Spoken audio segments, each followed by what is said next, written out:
Hi, writers. Today we're going to learn a strategy to help us plan our writing. So really focusing on the pre-writing portion of the writing process. And that strategy is called Draw Your Layout. And it helps us visualize how our information will be laid out on the page. Today I want to teach you that once writers collect information, they ask themselves, how will the information be laid out on the page? They look at mentor text to help plan how their writing might be laid out, and then they sketch what they imagine their final piece would look like.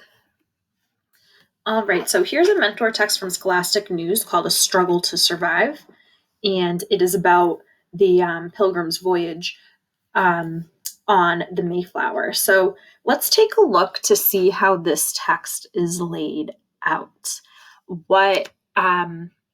How is the text presented, and what features supplement the text here? So pause the video and think about it, and then I will show you what I noticed next. All right. So I noticed a lot on this page. It's an article that's across a two-page spread here, but there's a lot of visual and textual information here. So I noticed right here in the beginning, we have an introduction without the heading, but they did capitalize the I, the first letter here, and change the colors to make it noticeable, and you can see where to start. So that's something I might try in my writing.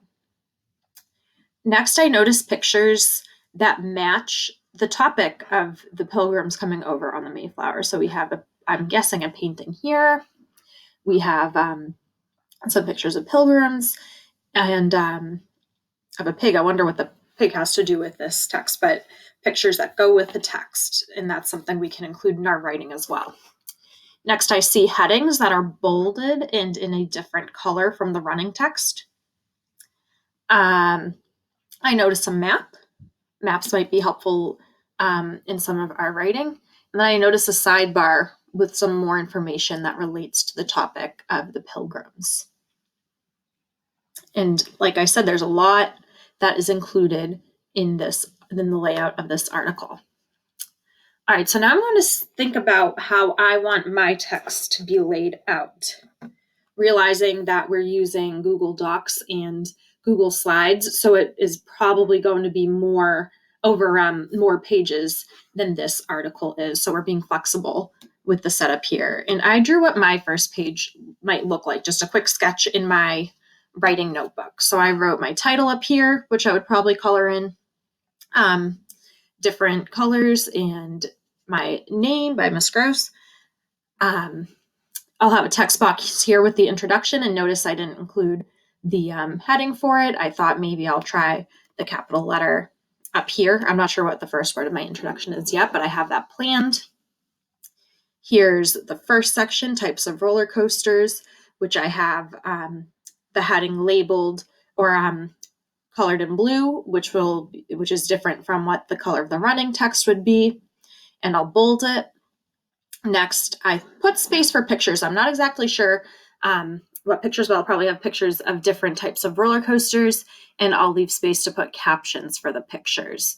So this is what my first page with my first two sections, the introduction and the types of roller coasters, might look like. All right, so now you're going to try this. You're going to take some time to look at articles on Scholastic News, Newsella, some student models or magazines, and newspapers to see how different articles are organized. You're going to ask yourself, what is the best way to organize my information, and what do I want my final article to look like? Now remember that we're using Google Docs and Google Slides, so we need to be flexible with how the layout will look. It might not match exactly what we want. And finally, you're going to sketch what you want your article to look like on a new page in your notebook, including the headings you'll use and any text or graphic features that you might think would be helpful. And later in the unit, we will talk more about text or graphic features, but just to get some down that you think might be helpful. All right, go ahead.